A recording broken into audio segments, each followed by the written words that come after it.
सुनो कम से कम थोड़ा इसको फोकस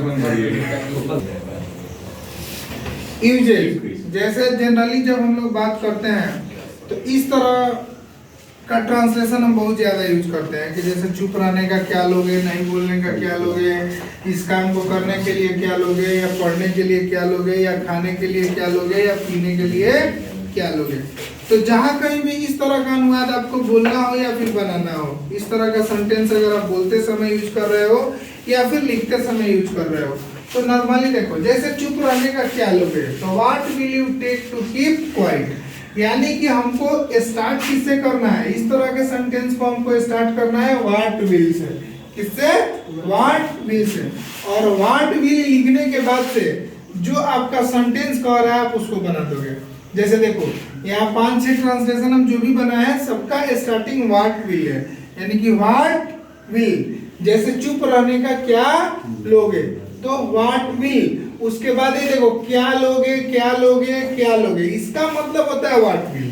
क्या होता है?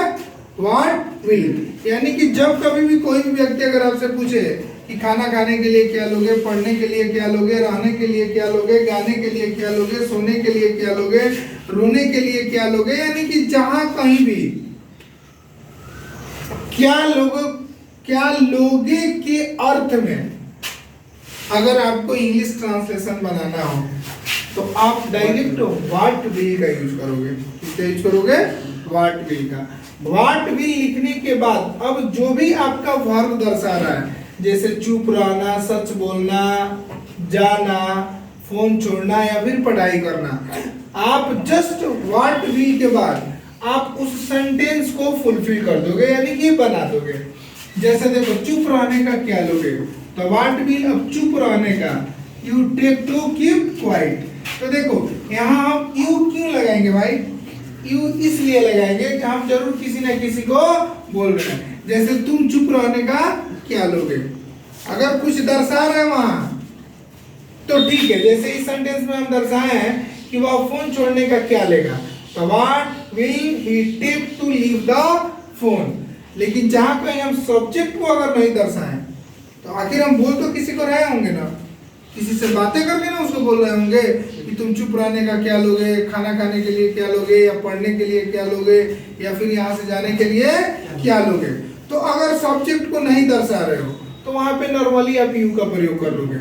लेकिन अगर सब्जेक्ट को दर्शा रहे हो तो फिर जो है वह है, तुम्हें कोई नाम है, जैसे रवीश तुम पढ़ने के लिए क्या लोगे, पवन तुम जाने के लिए क्या लोगे, तो वहां रवीश और पवन लिखोगे, ठीक है। लेकिन अगर किसी सेंटेंस में तुम कुछ बोल ही नहीं रहे हो, बस डायरेक्ट जो तुम्हारा एक्सप्रेशन है उस एक्सप्रेशन को दर्शा रहे हो कि जैसे पढ़ने के लिए क्या लोगे, तो अगर पढ़ने के लिए क्या लोगे तो what will you take to study, यानी कि तुम तो किसी को बोल रहे हो ना भाई, जैसे पढ़ने के लिए तुम क्या लोगे, तो what will you take to study. अगर हम बोल रहे हैं कि पढ़ने के लिए राहुल तुम क्या लोगे, पढ़ने के लिए तुम राहुल क्या लोगे, तो व्हाट विल यू राहुल या what will Rahul take to study, वहां सिर्फ राहुल बोल देना है। लेकिन जहां कहीं हम बिना सब्जेक्ट को दिखाए किसी सेंटेंस को बोल रहे हैं, जैसे खाना खाने के लिए क्या लोगे, तो वहां आप यू जनरली लगा सकते हो। तुम यहां से जाने का क्या लोगे, तो what will you take to leave here, क्या हो जाएगा? हियर। यहां लिख दोगे हियर।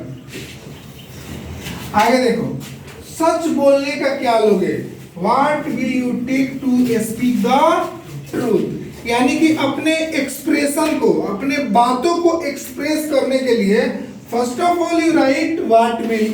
अगर डायरेक्ट इंग्लिश में किसी ट्रांसलेशन को लिख रहे हो और क्या लोगे के अर्थ में लिख रहे हो तो डायरेक्ट लिखोगे व्हाट विल, फिर जो आपकी बातें होंगी जैसे you take to speak the truth, सच बोलने के लिए क्या लोगे, जैसे अंग्रेजी बोलने के लिए क्या लोगे, तो what will you take to speak in English. वह फोन छोड़ने का क्या लेगा, तो what will he take to leave the phone. पढ़ाई करने का क्या लोगे, what will you take to study, यानी कि जब कभी भी क्या लोगे के अर्थ में आपको अगर हिंदी सेंटेंस बनाना है फिर उसे इंग्लिश में कन्वर्ट करना है तो आप बस ये दो वर्ड को याद रखिए, व्हाट विल। व्हाट विल मतलब क्या लोगे। व्हाट वी मतलब क्या लोगे। अब आप इससे जोड़ के आप जितना सारा सेंटेंस बनाना चाहते हो बना सकते हो। ठीक है।